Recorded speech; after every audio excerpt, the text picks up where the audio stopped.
new Zoom feature. And I'll pause in between and kind of take breaks. We'll chat a little bit and it will ask you every time about recording. It's obnoxious to me. Surrender. All right. One. What is your gift and how did you discover it? I think my greatest gift is that I see that which is unseen. And it first came into my awareness after doing a shamanic healing. And I came back and he was like, "What is your purpose?" And I didn't understand it at the time. But as time has gone on, like even years ago when I was bartending, I would always see the underneath thing to people's problems. And as time has gone on and I've gotten deeper into the work that I do, I work deeply with the unconscious mind, which is sort of the source to so much of our issues and our problems. And it really rang true the more and more I remembered this moment was, oh yeah, I see that which is unseen so that I can bring it to your awareness and then we can transform it. But I think that's one of my greatest gifts. Also, empathy. I have a very strong connection. I can check in with people, I know where they're at. And I have a great ability to hold space when people are in like a very uncomfortable space. So I help people feel safe. Hmm. Okay. Why is bringing the conscious and unconscious mind into alignment so important to you? Well, we have these ideas and these things that we really want in our life. And oftentimes, our unconscious programming is the thing that's getting in the way of it. We might be moving along just fine, being really conscious about that weight loss goal or achieving a goal. And then the moment we're tired, depleted, exhausted, intoxicated, as soon as that happens, then it's your unconscious mind driving the boat. And when your unconscious mind is not fully on board and programmed to be in alignment with your conscious mind, it's really hard to really create the life that you want, create the goals that you want. So, by bringing those in alignment, we can choose what we want. It's not like the unconscious mind is working to try and sabotage you, even though sometimes it may seem that way. But when you might consciously be leveling up to a different goal, a different dream, and a different life, your unconscious mind only has the past to rely on. So, as we transform that, and we can do that so quickly and easily, it makes it so much easier to just move towards the things that you want in your life, that you consciously want. Hmm. I love that. Three. Can you share a critical point in your life journey and a message that you would tell yourself if you could go back in time? Ooh. This has come up a lot lately. There's this point in time after I basically relived my all my childhood wounds through this relationship, and it ended up in trauma and rape and me trying, because it was a date rape type of situation and I worked with the person, so I couldn't see that I had any choices. I felt stuck. And I kept trying to do what I tried to do when I was little, which was make him understand why I felt the way I felt, because he was there. I couldn't get rid of him. But really, the big turnaround came when I chose to face all the shame and I shifted my mindset and realized that I had a choice, that there was something I could do about it. And as soon as I made that choice, everything started to fall into place. And I stepped into changing my work situation. I opened up and shared the experience. And this literally, because of this forward movement, everything else in my life started to unravel in a way that I could start to see the path towards healing all the other stuff that wasn't going well in my life.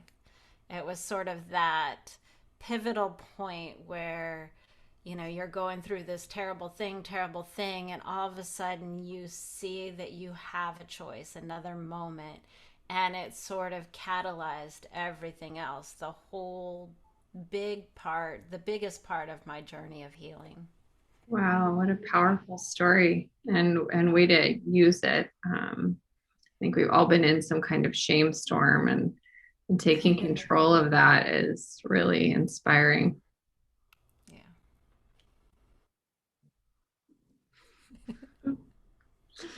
I think it makes it easier when I'm kind of, chopped up, but it's like her voice is so funny. Okay. 4. When is a time that you've fallen out of alignment and how did you course correct? Ooh. I think most of my life I was out of alignment, honestly. Most of my life. And I could say it was because of my childhood was traumatic and this and that. But, we have these points in our life when something's big and emotional and a little part of us splits off and it wants to keep us safe, for instance. And by trying to keep us safe, it works really hard and maybe it sabotages what we're consciously trying to do. It's like don't let anybody close, don't let that person in close, and yet that might just be the thing that destroys a relationship. So I spent most of my life, I think, out of alignment. I really desperately wanted love and wanted to connect, but I did so many things to keep people at arm's length, like really push people away. I think that was probably the biggest thing that I've done consistently throughout my life until I started shifting all the unconscious patterning around that and healing those little parts that were wounded. So bringing those parts home allowed them to be like, oh, wait, we want love. We don't desperately need it, but now we can just move forward in an open, genuine way instead of constantly tracking for how it's going to hurt us. Mhm. That I think I spent so much of my time worried about the pain that my life was going to cause or whatever thing I might step into was going to cause rather than opening into the possibility of what can be. And you get what you focus on. If you're focused on the pain, you're going to get the pain. If you're focused on the possibility and what you really want, you'll get what you really want. So,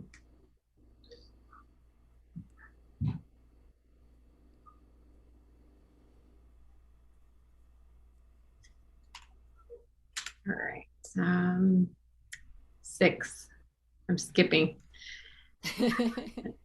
How do you support your clients with their personal transformation? Sorry, someone just came into my office that does not belong here. I'm going to start over. Yeah, I'm like, huh.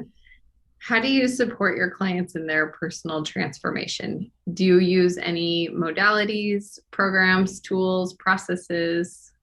Would love to hear the toolkit you bring. Well, I use a lifetime of experience, especially experience of really understanding people and their incongruence. I was a bartender for more than 20 years. And when people are intoxicated, they're damping down their conscious mind and their unconscious mind comes out to play. So I really got to see and understand the disparity sometimes between the conscious and the unconscious. And I really learned how to talk to people when they're in both states of consciousness, whether they're a little bit checked out and tranced out, like that time you were driving home and you don't remember driving home, you're operating from your unconscious mind.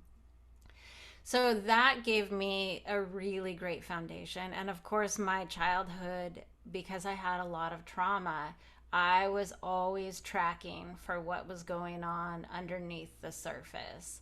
And that allowed me to really understand and know what was going on with people in spite of what was coming out of their mouths.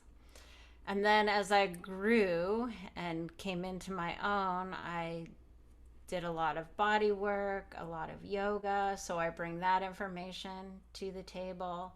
I work primarily with hypnosis and NLP because it is two ways that we can access the unconscious mind and really transform and reprogram towards what you want. That's the key, what you want, not what I want. Mhm. And of course, learning how to actually process emotions, which is a really big one for a lot of us. A lot of us never learned how to let our emotions move through us. So that's a big piece that I work with, and self esteem building, Mm, because I think that is self worth, I think, is the number one saboteur of in every area of life. yeah. All right. I'm gonna skip ahead to the last one because that was great too. 10. If we were working together, what is a core principle that you would teach me? Hmm. The core principle, if we were working together, the core principle that I would teach you is that the more freedom you create in your emotional state, the more control you actually have in your life.